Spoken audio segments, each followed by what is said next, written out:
Hello guys, ഞാൻ ഇന്നിവിടെ ഈ വീഡിയോയിലൂടെ ഷെയർ ചെയ്യുന്നത് ഒരു ഫാബ്രിക്കിലേക്ക് എങ്ങനെ ഫാബ്രിക് പെയിൻറ്റ് ചെയ്യാം എന്നുള്ളതാണ്. ഇത് ഒരു ലോട്ടസ് ഡിസൈനാണ്. ഈ ഓണത്തിന് ഒരു സെറ്റ് സാരിയിലേക്ക് ചെയ്തതാണ്. അപ്പോൾ ഇതിനായിട്ട് നമ്മൾ യൂസ് ചെയ്യുന്നതെന്ന് വെച്ചാൽ ഫാബ്രിക് പെയിൻറ്റ് അല്ല, അക്രിലിക് പെയിൻ്റാണ്. ഏത് പെയിൻറ്റ് വേണമെങ്കിലും യൂസ് ചെയ്യാം. അതുപോലെ ഒരു 2 ബ്രഷോ 3 ബ്രഷാണ് ഞാൻ ഇതിൽ ആകെ യൂസ് ചെയ്തിട്ടിരിക്കുന്നത്. ഇതിപ്പോൾ ഒരു ഫ്ലാറ്റായിട്ടുള്ളൊരു പ്ലേസ് പെട്ടെന്ന് കവർ ചെയ്യാൻ വേണ്ടിയിട്ട് ഫ്ലാറ്റ് ബ്രഷും സൈഡും കോർണറൊക്കെ പെയിൻ്റ് ചെയ്യാൻ വേണ്ടിയിട്ടും ഷെയ്ഡ് ചെയ്യാൻ വേണ്ടിയിട്ടും യൂസ് ചെയ്തിരിക്കുന്ന ഒരു പോയിൻറ്റഡ് ബ്രഷുമാണ്. ഇപ്പം ഞാനിവിടെ ചെയ്യുന്നത് നമ്മളുടെ ഈ ഒരു ലോട്ടസിൻ്റെ പെറ്റലിലേക്ക് എല്ലാം വൈറ്റ് വെച്ചിട്ട് കളർ ചെയ്ത് കംപ്ലീറ്റ്ലി കളർ ചെയ്തെടുക്കുകയാണ് ചെയ്യുന്നത്. അതിനുശേഷമാണ് നമ്മൾ വേറെ ഷെയ്ഡായിട്ട് കൊടുക്കുന്നത്. ഇത് ഒരു സാരീൻ്റെ ബോർഡറിലാണ് ഈ ഓരോരോ ഫ്ലവേഴ്സ് കൊടുക്കുന്നത്. ഇങ്ങനെ ഓരോരോ ഫ്ലവേഴ്സ് കൊടുത്ത് ബോർഡർ കംപ്ലീറ്റ് ചെയ്തതിന് ശേഷമാണ് പല്ലുവിലേക്ക് നമ്മൾ സ്റ്റാർട്ട് ചെയ്തത്. ഇതാണ് ഇതിൻ്റെ ബോർഡർ, ഇത് ഇതിൻ്റെ പല്ലു. അപ്പം ഞാൻ കുറച്ച് തിരക്കിട്ടിട്ടാണ് ചെയ്യുന്നത്, ടൈമില്ലാത്തതുകൊണ്ട്.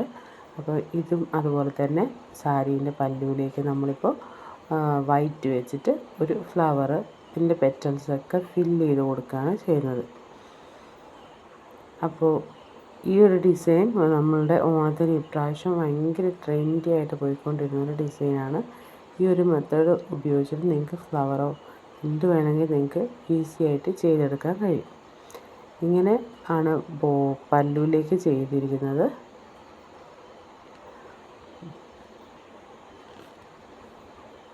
ഇത് അതിൻ്റെ ബോർഡർ ഭാഗത്ത് ഓരോരോ ഫ്ലവേഴ്സ് വെച്ചിട്ടാണ് കൊടുത്തിരിക്കുന്നത്. അപ്പോൾ ഒരു പ്ലെയിൻ സെറ്റ് സാരിയിലാണ് നമ്മളിങ്ങനെ ഡിസൈൻസൊക്കെ കൊടുത്ത് അതിൻ്റെ ഗെറ്റപ്പ് മാറ്റിയെടുക്കുന്നത്. അപ്പം എങ്ങനെയുണ്ട് ഫ്ലവേഴ്സൊക്കെ? രസമില്ലേ?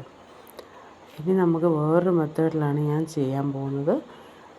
റെഡ് കളറിൽ ഫുള്ള് ഫില്ല് ചെയ്തതിന് ശേഷം വൈറ്റ് വെച്ചിട്ട് ഇന്നർ ഷെയ്ഡ് കൊടുക്കുകയാണ് ചെയ്യുന്നത്.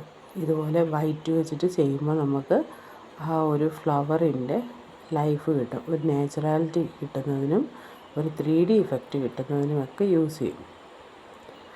ഷെയ്ഡിങ് ഇല്ലാതെ നമുക്ക് ചെയ്യാം, പക്ഷേ എന്തുകൊണ്ടും ഷെയ്ഡിങ്ങിൽ ചെയ്യുന്നതാണ് എന്തായാലും ഒരു നാച്ചുറലായിട്ട് നമുക്ക് ആ ഒരു ഫ്ലവർ വരാൻ വളരെ നല്ലതായിരിക്കുന്നത്.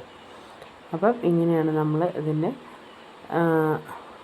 ഇത് മുന്താണിയിൽ അല്ലെങ്കിൽ പല്ലു തന്നെ ചെയ്യുന്ന ഒരു ഡിസൈനാണ്.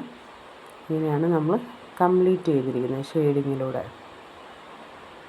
ഇതിൻ്റെ സൈഡ് എല്ലാം ചെയ്തതിന് ശേഷം നമ്മൾ പോയിൻ്റഡ് ബ്രഷ് ചെയ്ത് വെച്ച് ഒന്നും കൂടെ നമ്മൾ ഭയങ്കര നീറ്റായിട്ട് ഔട്ട്ലൈൻ വരയ്ക്കേണ്ടതാണ്.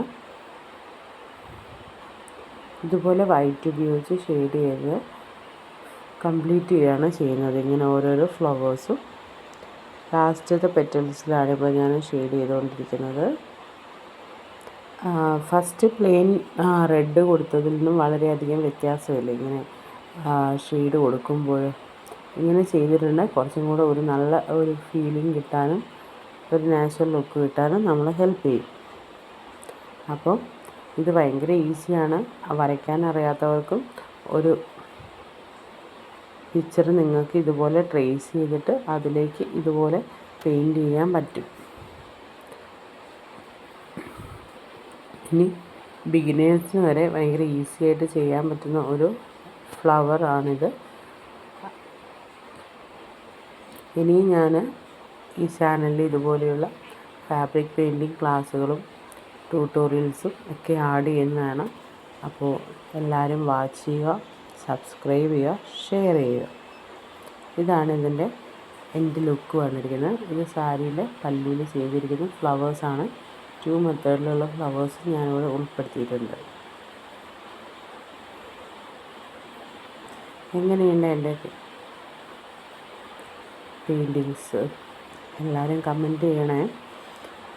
ഇനി ഏതെങ്കിലും വീഡിയോസ് പെയിൻറ്റിങ് റിലേറ്റഡോ എംബ്രോയിഡറിയോ അങ്ങനെ ഏതെങ്കിലും വേണമെങ്കിൽ കമൻറ്റ് ചെയ്യുക. ഞാൻ അതൊക്കെ ഇതിലേക്ക് ആഡ് ചെയ്യുന്നതായിരിക്കും. എല്ലാവരും വാച്ച് ചെയ്യുക, ഷെയർ ചെയ്യുക, സബ്സ്ക്രൈബ് ചെയ്യുക.